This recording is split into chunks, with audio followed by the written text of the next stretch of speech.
Bridges are wild. 4 for bridge beats a royal bridge. You see a bridge? They raise you 3 bridges. Bridge! I win! G'day, it's Pete here, and welcome to Triple Dummy episode 15. I'm here with Nick Jacob as usual, and we've got 2 special guests today. We've got Sartaj Hans and Justin Howard joining me right here. Today what we're going to talk about is the Vanderbilt, a recent American National that's been happening, and talk a bit about the differences between USA events and Australian events. Also back here we've had a National back in Tasmania, and Nick's just moved to Japan, so a bit of the gossip of what's happening in Japan and bridge in Japan, and then some tips on what our thoughts are with One No Trump with 5 card majors. We'll start with the Vanderbilt, and all the other 3 were over there. So, Sartaj, we'll start with you. What's been happening with the US Nationals over in the Vanderbilt? Maybe let's start with Jazz. All right, start with why, because I did the worst. Jazz, no, but Jazz, you got a big win. Start with me. On the first day. No, it was a pretty good event over there. It's my first big international professional trip over there, and I was playing with a very nice guy, Nick Demarov from the USA, playing with a guy from the Netherlands and a girl from Denmark. And we beat Fireman in the first round, who was the team who won the bronze medal in last year's World Open Series. It was Phyllis Fireman, not I think it's Paul Fireman, but that was the switch. Yeah, but the same right. team. And that was all pretty good. My team came in with a small lead at the half, and then I came in and managed not to ruin it. Like you usually do. So that was all pretty good. Didn't compete with you this time. and then we played the Bertow team, which was Brink and Driver in the next round. And I came in minus 111, so that was a bit of a difference in in events. So, but we clawed a few back to bring it to almost 100. But no, it was a great event and very different. Getting to shuffle cards at the table, it's been reminds me back of when I was 6 at the old bridge club. We had to rock up, shuffle and deal and things. No hand records. You know, you're sitting there and everybody's wondering, okay, is this person cheating because the boards have been shuffled before I got here? I got told off once for my opponent left while I was shuffling, and one of the directors comes up and says, "You better watch out, they'll think you're cheating." I was like, what are you talking about? But no, really good event, and Nick and Sartaj, their team went 1 round further, beating a few of the big scalps as well, and no, it was all a pretty good event. What were your guys' thoughts on it? Yeah, well, it was... unlike you, I hadn't played in America before. Had you played in American National? Yeah, I played in Philadelphia in 2010. Yeah. With Whip. So this was my... Yeah, that's right. So this was my first time playing in America full stop. And yeah, similarly, there were a lot of things that I'd never even experienced from starting bridge, 13, 14 years ago. The shuffling and dealing and no hand records and being unable to find anything online. And it was all just kind of mystical. But on the other hand, it wasn't...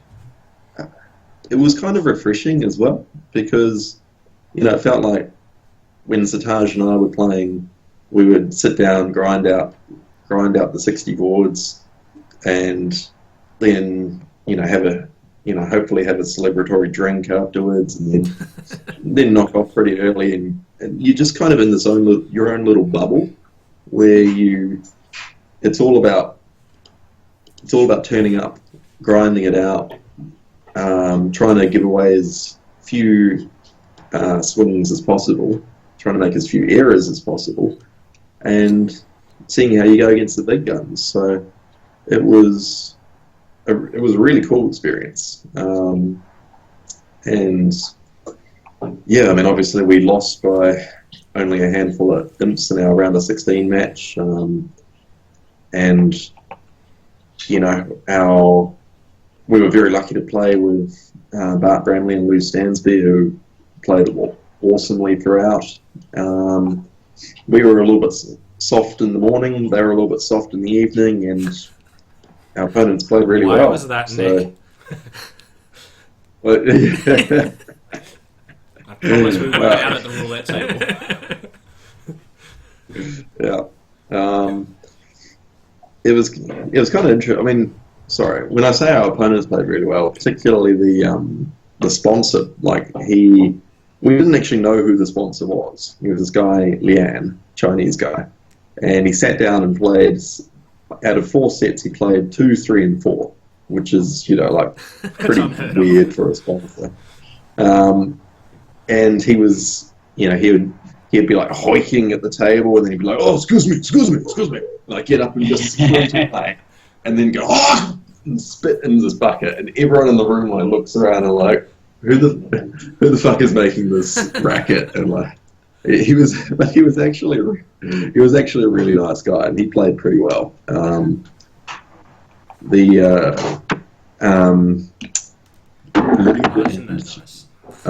and Bart got heaps.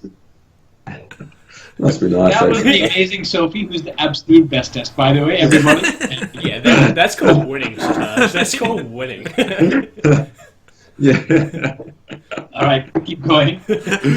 So, yeah, I mean, it was interesting how many swings we generate just by sort of playing and defending accurately.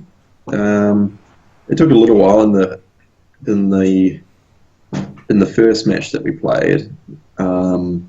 We were focusing a little bit too much on what does our carding mean, is a suit preference, what's it for, and we were, made a couple of nullo defences as a result.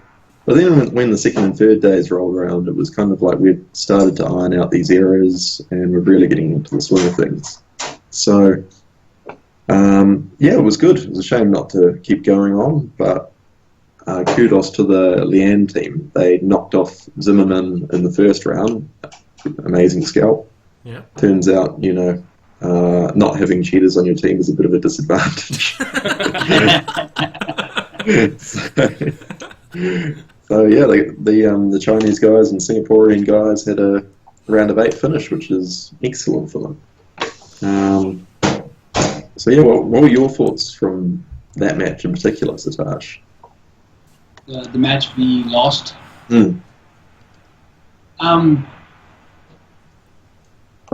I probably agree. I think we were very sloppy. I mean, I said soft. I think in the morning we were a bit sloppy and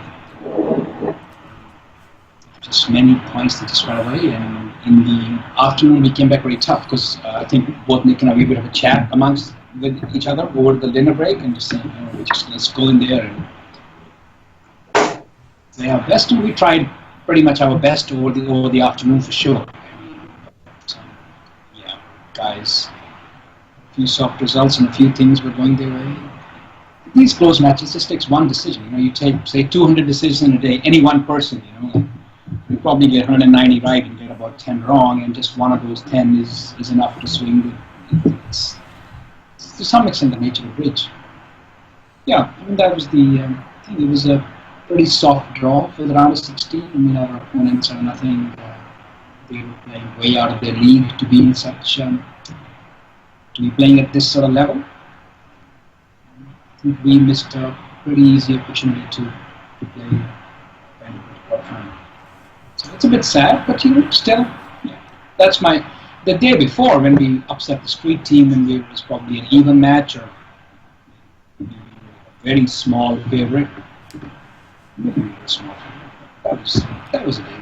Pretty well, especially in the international equity, the level of play there. Yeah, it was. Yeah, I like that you brought up. We had a chat at lunch and got ourselves back in the zone, and so Sartaj had this great line, right, which really snapped me back into the swing. And so we were obviously playing four-handed, right? So there's nowhere to hide. You have to sit down every set to take care of business. Everyone knows if you've screwed some stuff up. And so Sartaj said, "Look, it's okay. We've finished the morning. We've had the client playing, so now we've got our strongest lineup in, and we're going to win." I was like, "Yeah, that's great. No more client bridge. Just now the pros are in. Pros all of our bad handle or my bad handle or Nick a bad handle. It wasn't me. It wasn't Nick. It was the client playing. Like he screwed up. But now he's done. Yeah. Not one of the bottom, but that was Nick, you should have taken my approach. I didn't start till 7:30 in the evening, so I got all my bad bridge out in the morning. Yeah, that's right. You were kind of on a free roll in the evening most of the time. I think I take on board what you said as well, Nick. I mean, I've sort of known this for a while, but often we spend a lot of time refining our approach to relatively low frequency or skill situations or sequences. But if you look at the number of swings that we dropped, and they were almost all of them were just like baby situations. They weren't like what for you and I as a partnership would be or should be baby situations. They were not fancy, sophisticated stuff. Like I'll give you one example of a hand. People here may not know, and we're just babbling on in generalities. So I held this hand. I held Jack 10 to 5, Jack 10 another, singleton, Ace King, Jack 10. So 5, 3, 1, 4, 10 points, full of Jacks and 10s. Anyways, I was a past hand, and Nick opened one heart in fourth chip. Now, normally I would just put 4 hearts with this because I normally play precision. Because while I'm a 5, 3, 1, 4, 10 points, I have a singleton. All my 10 points are quite nice. I have a Jack and a trump, Jack and a clubs. It's all very good hand. But I thought, just in case we might have a slam, I'll bid 2 clubs as jewelry, and maybe we can make a slam opposite a lot of hands with a stiff spade. But and then if Nick says no, good, I'll just bid 4 hearts in there. That was went through my mind. One heart I bid 2 clubs jewelry, and then double, showing clubs, Nick with 2 diamonds, sort of showing the normal opening hand. We haven't discussed too much about it. Pass to me, and if I look at it today, do not bid 4 hearts on this. It's just bad. Somehow at the time I just thought, the clubs are wrong. Nick's the guy who really likes bidding a lot. I'll give him one chance. Like I made a bid like 3 hearts, which I thought was a little bit more encouraging. Nick had nothing. The game was a playable game contract, and that really it kills momentum as well. You're missing a vulnerable game against sort of a softish team, and they want 10 imps. You just don't want to give them these opportunities. And these are things which we know. Like I know, we know it, but yet it happened. And to just back up Nick's point, the hands on which you draw points, vast majority of them are simple things things you've known for years, and yet they go wrong, and that's what this is about. Addressing those is the key to success. So that is something I want to share. So Sartaj, what would you do in future to try and stop yourself from doing those things, playing in new partnerships? Is there anything you've learned, ways to avoid it? Maybe telling Nick not to play like a sponsor from the beginning?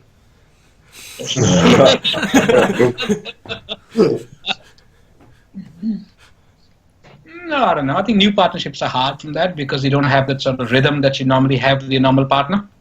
Do you have anything you say to when playing with a new partner, or any tips? Do you like to sit down before game time, or do you like to have everything else sort of before you get there and just meet each other at the table? Or I like being organized. I mean, in general, I think to me, it's like if you do your homework properly, it doesn't give you a big edge, but gives you some comfort. So I like to be organized. Even when I play even if you're playing a one-page system, I'd rather have that one page written down before the event starts. So I try to do that. And so you're not a meet in the morning person? I wouldn't blame it on our partnership. I wouldn't say that our the mistakes we made were because we haven't played together. I just think they show a weakness in your. I mean, I personally, for myself, it's just in my own personal, what you might call a competitive character, and that's just I wasn't. I was You know, just. yes. I was just saying tips for other people who are trying to have one-off partnerships and events. You know, hearing what different people do. For me, I like to sit down, meet my partner an hour before, and sit down and nut everything else. Go through and take my system card, get theirs, send notes prior, go through, and then once you've each had a look at each other's systems, go through and make discussions. That's my style. And yeah, no, I'd be totally opposite. I would not want to discuss anything an hour prior to the bridge. Like, I would like it all to have been done way back then. Like, in the days, I'd like to have written down, sorted out before. On bridge day, I like to just sit down there, knowing I know the system, partner knows the system. Let's sit there and play it. Whether it's a 5-page or like 5-line system or a 5-page system, that's my sort of preference. But I know a lot of people prefer it the way you just advocated. Not advocate this the way you tend to do it, just. Yeah, well, I mean, for me coming to Reno, my partner sent me a 160-page system note and said to learn this, which I did, and I got there. And to my knowledge, I only mucked up system once or twice, so I call that a win. Win for the Juzz. I would put a win. Yeah. On another thing about America, you all mentioned the hand dealt boards. One thought that I thought that might change things is discussions after bridge, because you don't all play the same boards. What impact do you reckon this has on the playing of, like, the discussing of things? Because in Australia you might pose a problem, everyone knows the hand and obviously gives a biased answer, but at least makes discussing the boards easier and more interactive, saying what you did versus what they did. Whereas here, no one knows the board, so they can't give a biased answer, but yeah. Anyway, you get the gist. What, like... Let me share with you something which I think is tragic, okay? Before, I think we are very pampered in Australia and New Zealand. We have very good playing conditions. We get these hand records, everything sorted for us. My belief is that when it comes to the playoff for the Australian team, security should be paramount, and we actually should not be playing the same hands. And I'm on the ABF tournament committee, and I advocated quite strongly for this. And so in the seniors and women's playoff that just finished, they took this approach. They said, because we're all playing in the same room, there's a post-mortem opportunity, there's a, you can hear somebody, you can watch somebody's cards when you're going to toilet break. These are the sort of security concerns which I was hoping to counter by having different people play different pre-dealt boards in the playoffs for the Australian team. Anyways, apparently we embraced it for the first time ever, and there was a huge outcry against it. People were unhappy that they were unable to discuss boards with people from other matches in the women's and the seniors. To me, I mean, I probably shouldn't be saying this in an official capacity because I'm the TC. It's a joke. Yeah. You're playing the event to select the Australian team. Anything that improves the likelihood of the best team winning, even if it's from 57% to 57.2%, because bridge has so much luck, and so much unmonitored activity. Anything that does it, it should be a no-brainer. And to pander to somebody's desire to discuss hands with somebody else in some other match, it's a luxury you can have in a bridge tournament where you just go to play and enjoy and have a good time, but it's a luxury which it's a total joke when that comes to selecting the best team to represent Australia in international competition. End of my rant. Sorry, guys. No, that's good. That's I mean, I feel that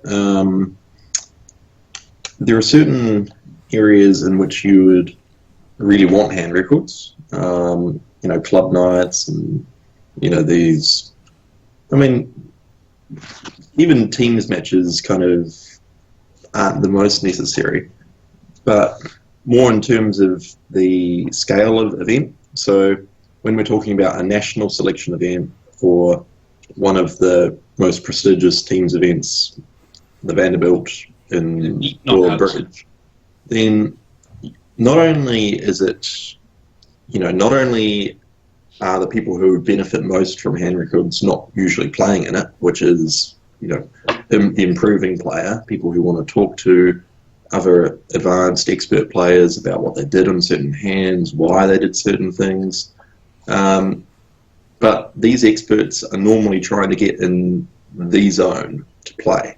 They do not want to sit around and talk about every single hand that, you know, they bid and defended and that you bid and defended and you know, for your benefit as an intermediate or learning player. And, you know, that's not to say that experts are not approachable. Experts are very approachable. It's just in something like the Vanderbilt or national trials, I don't understand why there's a huge need to talk about hands for 5 hours after play finishes, right? I mean, me and Sartaj, when we finished, we, you know, had a beer. We didn't talk about bridge much. We went back to the room and slept and got our 8 hours in before playing the next day. And I think a lot of other pros are like that. They just want to get in the best possible state that they can be in to play well the next day. And, you know, it's kind of, I mean, no offense, but I think it's kind of interesting that the women's and seniors would be really annoyed about this because, you know, women's and seniors players, I would not think, you know, pushing this expert level. They're mostly at that level. A lot of them, especially seniors, will probably be playing in the Open as well, and I suspect they'll have a very similar issue there. I mean, it's just a very sad statement on the affairs, in my opinion. But yeah, I'm actually on the opposite side of the playing separate boards. I really, really like the fact that you're not playing the same boards as everybody else, because when you actually go and you give a player a problem, one of the biggest problems I find is somebody gives you a biased opinion because they've already played the board, they know the hand. I loved being able to give people a hand where you say, what would you do, where they don't know whether it's right to be passive, they don't know whether it's right to be aggressive, or if they just see a hand where they go, this is the normal action, it's so much easier to talk about hands. So for me, I actually really like the fact that nobody played the same hands and everybody can come up to you and go, well, I had 80 different problems from experts and you all sit around talking about them. I mean, for me, it was great because I didn't start till 7:30 in the evening, so I could go to bed at midday and still get my 8 hours. But I mean, it was really good just being able to talk to so many different people about their problems they had on this set of boards that you never got to see, and you get to hear all these, you know, basically 80 stories about good hands, rather than just, hey, I played this set of boards, I know the problem. Yeah. Alan made a good point as well that it helps for appeal processes. I mean, I know the Vanderbilt was one of the first times that America have tried not having appeals, I think. You know, using the review process, which is pretty good as well. I like the appeal.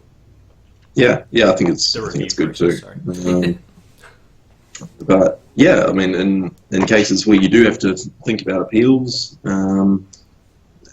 it's kind of good to not have so much bias. I don't know about you guys. Whenever I'm asked for an appeal, normally I can't even recognise the hand anyway. I have no idea what's going. What I did doesn't resemble anything that happened. Talk yourself up, dude. That's what we like to hear.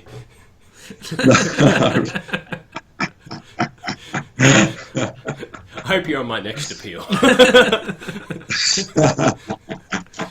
Yeah. What's the contract? What day is it? What are Trumps again? How do those things work?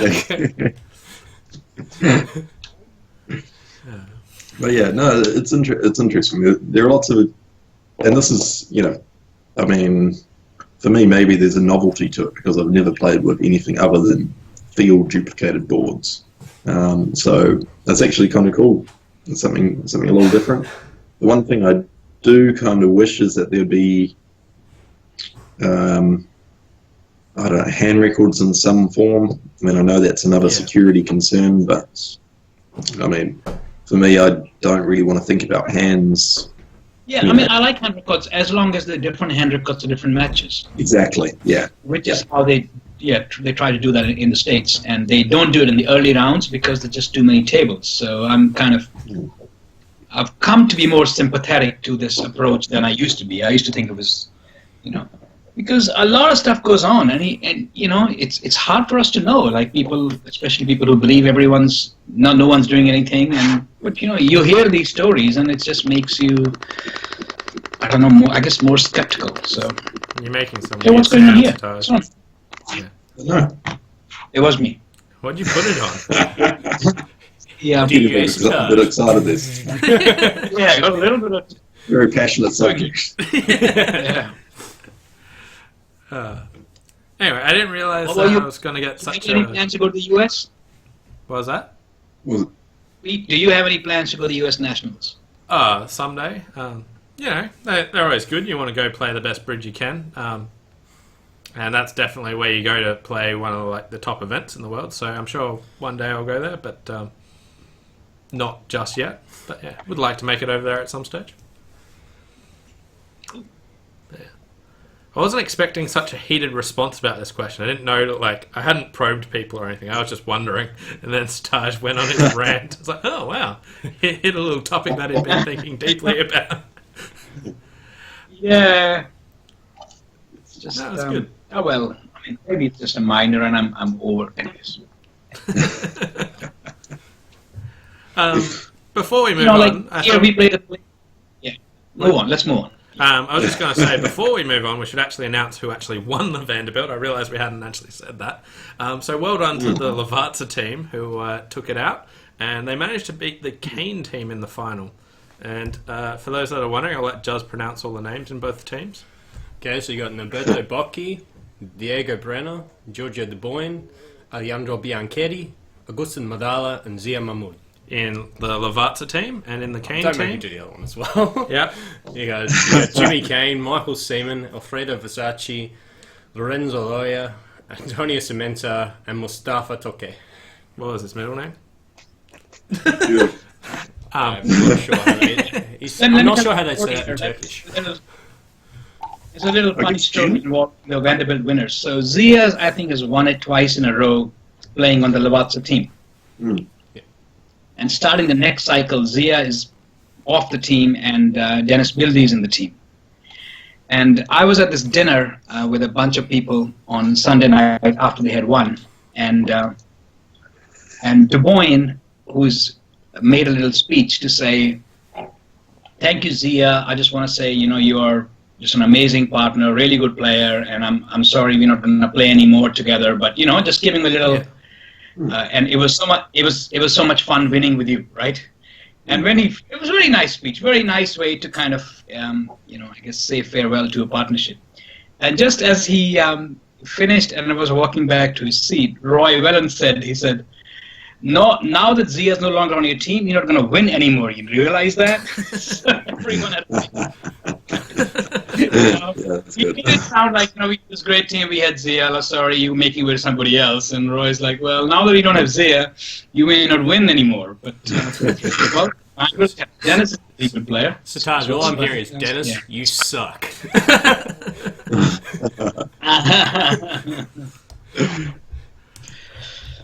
Anyway, also back in Australia, there's been the Tasmania Nationals, the Australian Swiss pairs, which is just like a 2-day event down in Tasmania. There's also a couple of warm-up events, but I reckon the biggest story from this was the actual winners. So the Australian Swiss pairs was won by Shirley Wands and Sylvia Kadelka, which basically this is, I don't know how to describe it, if there was a book make on this, if someone was doing a book on this, they would have cleaned up because no one would have picked... Unbackable. They wouldn't have even had a book on this pair winning.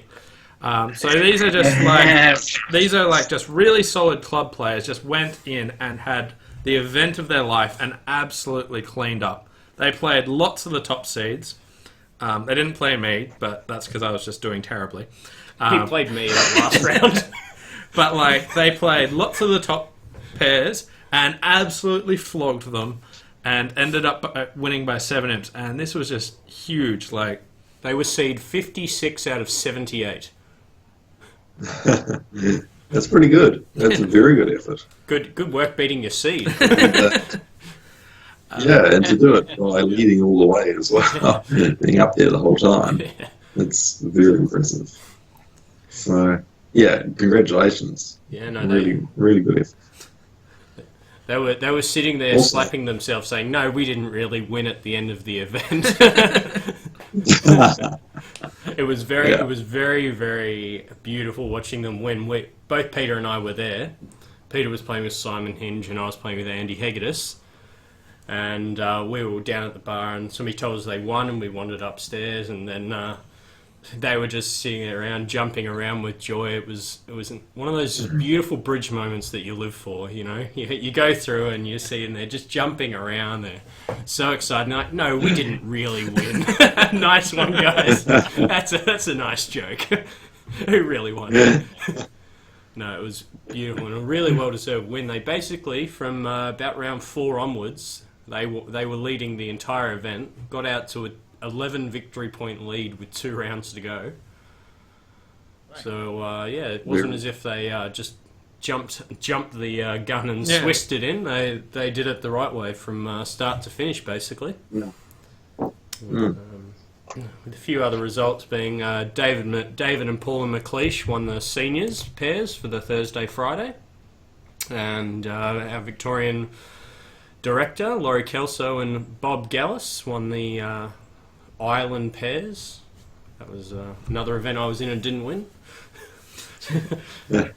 And Gwenara and Jessica won the restricted Swiss pairs. Now, just like one little story on that. I'm going to come back. So, I actually played these two in the main event, and I sat down, and Gwenara said, I listened to your podcast, so she might be listening right now, and basically said, blah, blah, and asked me a whole bunch of questions. I'm like, yep, this is going to be an easy victory. Like, they're going to be nervous. They're playing me. They know who I am. This will be perfect. They absolutely crapped on me. They, sent me and, our biggest loss, they just absolutely smashed us. I was like, oh no. So she probably won't be watching. I know everything. That's right. It's funny you say that, Pete, because one of the things you brought up before was how to play against a very good team. And one thing I've noticed that when we play a really weak team, they either very tense and very quiet, and then they usually get slaughtered. Yeah. Or you're just gonna beat us up. You know, you guys are the top dogs. They'll say something like that, and then they seem more relaxed and more casual, and they seem to do a lot better than the guys who are very tense about playing well. So maybe there's something there as well. You know. Yeah. But Absolutely. they were awesome. They supposedly won the restricted by about 40 VPs, so they just were awesome, and they just did fantastic against us, and then joined us in the bar later that night. And I'm like, oh no, they seriously taught us a lesson. Come to gloat.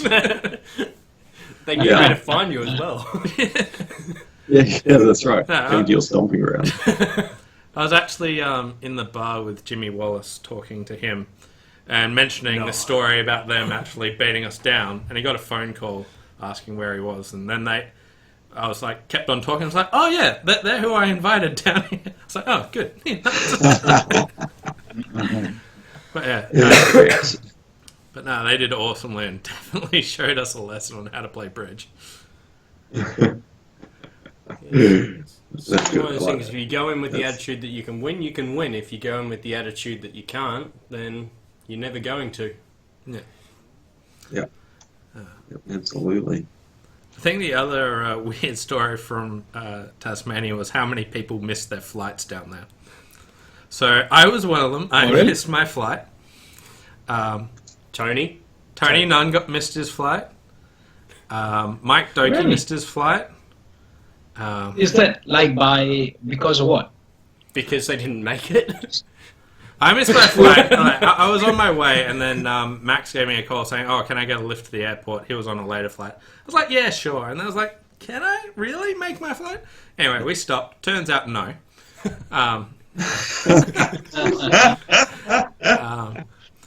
Who else was it? Andrew Mill missed his flight. Yeah. John Newman missed his flight, and he was flying in the morning and couldn't actually rock up to the event. So Max, who was playing with John Newman, then had to fly home. So Max, who encouraged me to miss my flight, then had his partner miss his and had to fly home.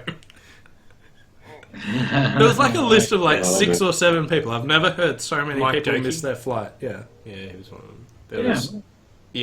There was a very nice list of people who had missed their flights. But definitely Jono's was probably the worst, considering he didn't turn up to the event at all. I just love seeing Max sitting there skulking at the scoring table. He's just...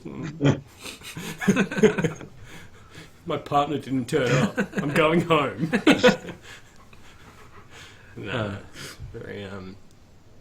I don't know how so many people missed the flight to Launceston. It's not like it's an easy place to get to anyway. It's a direct flight from Melbourne, isn't it? Oh, there is. Not from Melbourne, but everywhere else it's not so easy to get to. Well, Andrew had to fly to Hobart and drive. And he's from Melbourne. After he missed his flight. After he missed his flight. He calls me up and he's like, "Hey, I missed my flight. Can you get me on yours?" And I'm like, "Nope." If I can get you to Hobart. Mid-air. Yeah. Impressive. Anyway, Tassie was good fun and some interesting results and good time. And it's a good event down. Well, it's a fun event down there. Not the Yeah. but like not the strongest event going around. But there's a few decent pairs going around, so it's nothing easy and good fun event that's run and changes between Launceston and Hobart. And yeah, it's all run pretty well. So next year we'll be back at Rest Point at the casino in Hobart. Sounds dangerous. Yeah. That's a nice venue. Anyway, on to the next thing, which was Bridge in Japan. Nick, you've just moved to Japan, so how's that all coming along?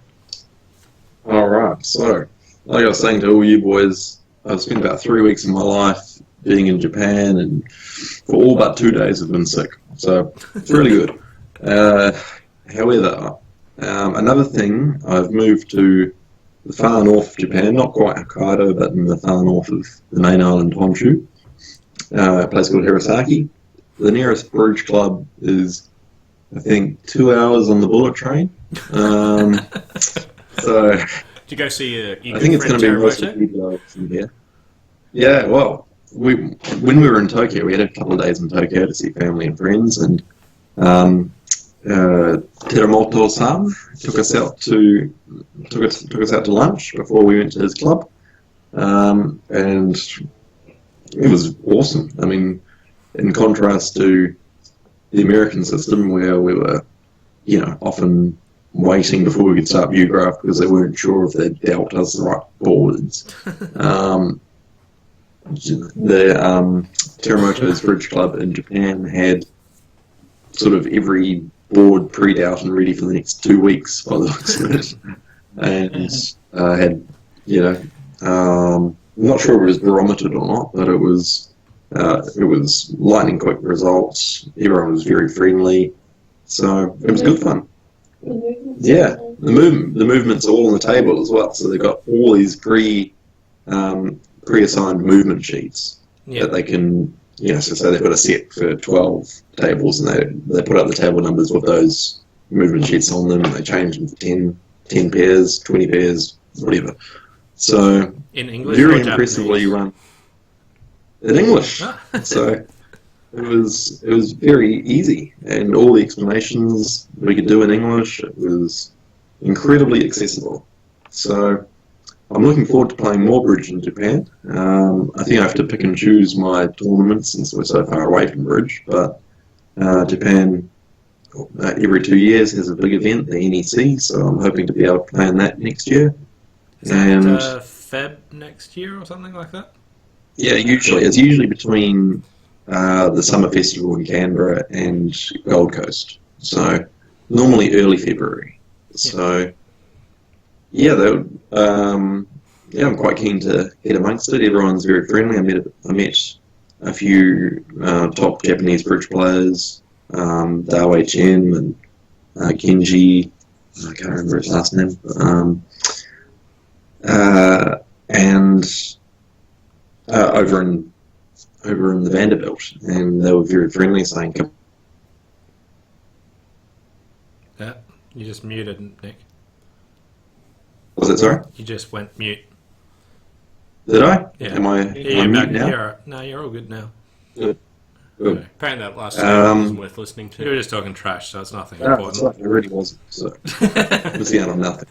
But no, Japan's So, certainly a beautiful yeah, it's, place to play in, isn't it? Yeah, it is. It's the people are very friendly, very social place. You know, lots of excellent bars and places to go to. So yeah, it's going to be really good. I think. But until we actually go back to Tokyo, it'll probably be BBO for me. I think. Talking about Bridge in Japan, Sartaj, you won a big event over there a few years back. The NEC? Yeah, it was a while ago, yeah. While ago. Yeah, you look excited still.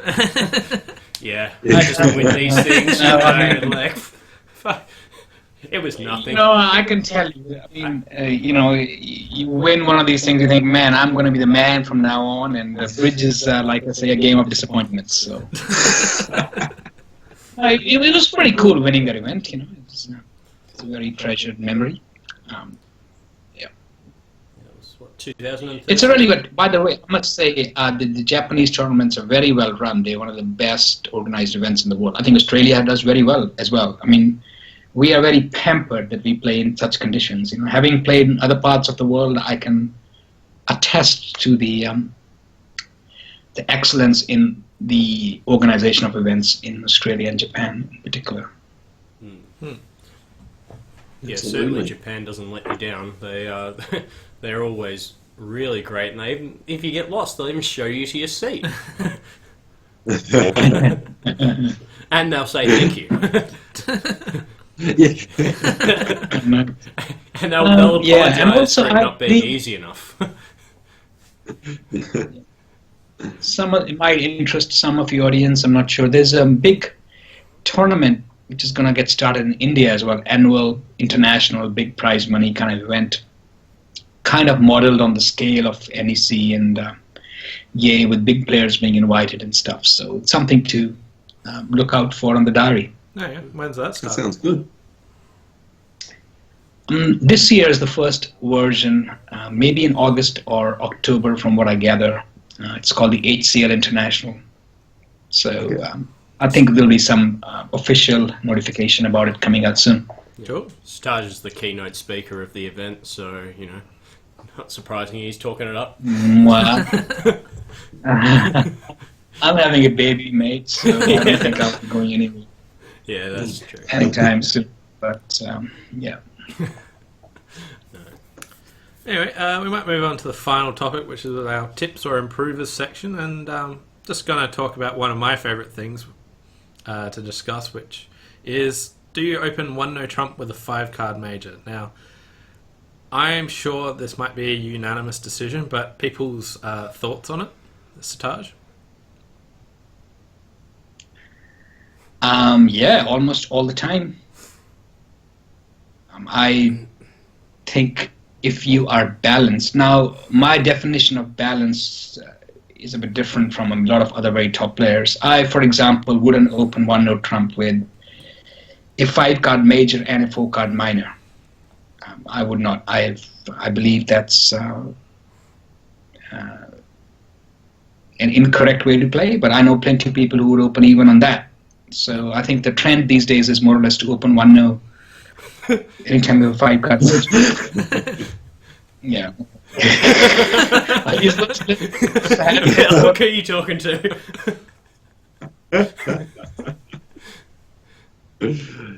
Yeah, so it was nice playing with Sartaj because I got to play Gazilli for the first time. I never actually somehow managed to avoid playing it all these years.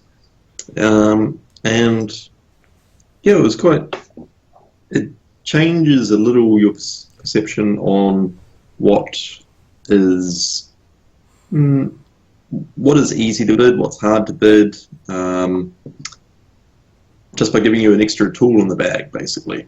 And I knew, I talked to Sartaj about the style of opening 1-no trump as well, and got a feel for where we were, what position we were in, what sort of where to meet halfway, I guess, because I'm obviously a very flexible one-no trump opener. So He sits there and does yeah, his it was stretches quite. for 40 minutes first. Yeah, exactly. All right. How am I feeling? Okay, fair play. All right. Haven't declared a board since the two last boards couple, ago. so all right. Yeah.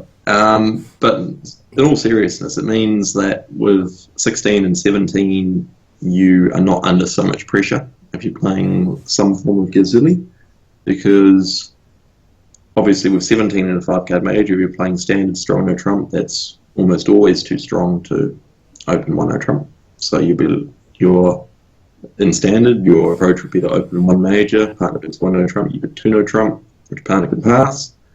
However, it's also nice to play that two no trump bid as forcing. So you have a terrible position if you're responding on 5 counts or an ace, and then you're somehow forced a game because you've got 17 or 18 in the 5-card major. So Gazilli is quite nice. You can make your 2-club bid, your strong bid, partner can say 2 major, look, I've got a real dog, less than 8 points, and you can just pass that. And you get to your 2 major contract, you know, it might not be your best fit, but it'll be a very playable fit. And you also don't have to worry about missing game. If it goes one no trump, and partner's got, say, like a 3-1, 5-4, 6 or 7 count, and you might have bid game after 1 major, 2 major, showing a constructive raise. So there are a lot of upsides to having alternative ways to bid these constructive hands. And in mine and Sartaj's style, we were playing a 14 to 16 no trump, first and second not vulnerable, and we were playing a 2 clubs balanced, sort of 17-19 or 17-18 or 18-19, depending on position. And again, there's no real pressing urgency to open 2 clubs to show the balanced hand. 1 major is already quite preemptive. You can stop in 2 major after having quite a sophisticated option. So I must say, I think Nick is dealing with the subject in a very sophisticated manner. Like you're taking the extensions of this one no trump opening and everything. But as a general rule, I mean, I'm a big fan of advocating open one no trump with the balanced ranges if you're within the point range, and also when you have 17 points in a 5-card major, that is, as Nick said, almost always too strong to open one no trump. Prefer opening one of a major, and to one no trump respond 2 no trump. You know, yeah. Sorry, yeah, but like I know what you're saying. Yeah. But maybe you're. I like what you were saying, but yeah. Yeah, no, I'm sort of up in space somewhere around there, like, so. Yeah. That's good. Sartaj is used to, after one tournament, he's used to bringing me back down to, the realm, He's the learned rest how to of the fish. people, so it's good. Yeah, exactly. So maybe a different question. What are some of the benefits of opening one no trump when you do have a 5-card major? Like, what's one no trump opening actually achieve? For me, the biggest thing about opening one no trump on a lot of hands, it solves that really awkward rebid. When you have, say, 15 or 16 points, and you have, let's just say, like 5 hearts and 4 clubs, and it goes 1 heart from you and your partner bids 2 diamonds, that's very often a very ugly hand to start coming back and rebidding. Do you reverse? Do you show it as a weak no trump? You've already gone past the point of showing your point range. So very often I like to open one no trump on those sort of hands only when you're going to have an awkward rebid problem. If you can open a heart and rebid 2 diamonds, there's never going to be a problem with this hand. Or you open a spade and rebid 2 hearts. You're never going to have a problem with these sorts of hands. So therefore always open them a major. The hands that I like opening one no trump on are where you have honours in your shortages and you have a rebid problem. You open one no trump, and very often your opponents actually lead your 5-card suit anyway. Particularly where we're from in Melbourne, everybody loves a short suit, major suit lead. The number of times that I've had my major suit led is actually probably less often that they lead their long suit and then cash 5 cards. And everybody's like, oh, but you miss a 5-3 fit. Trumping in the long hand doesn't actually gain you tricks. It prevents the opponents running a long suit.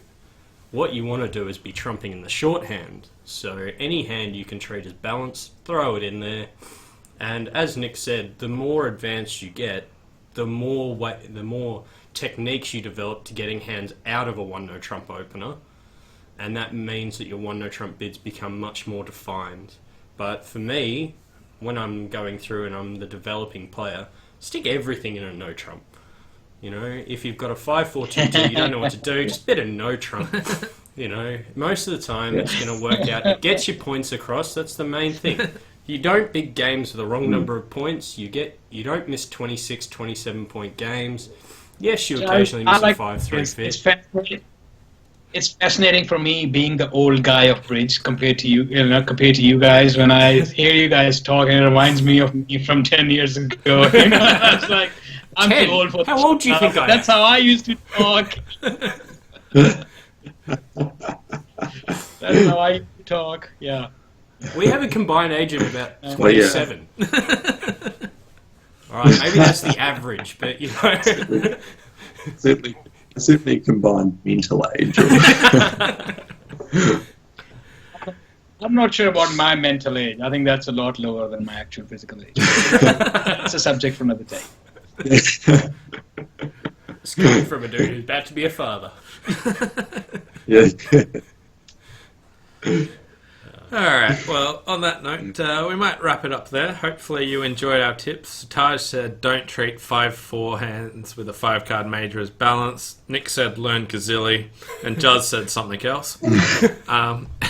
Anyway, we'll wrap it up Juz said he likes to play the hand and likes the lead to come into his hand, yeah. If you can bid a no trump, if you've got a 7-4, open 1 no trump, that's fine. They'll lead your 7-card suit. Actually, what Juz really says is, if you're playing against Juz, then please read David Bird's books and come and lead those doubletons against mine. Yeah, come on, Birdie.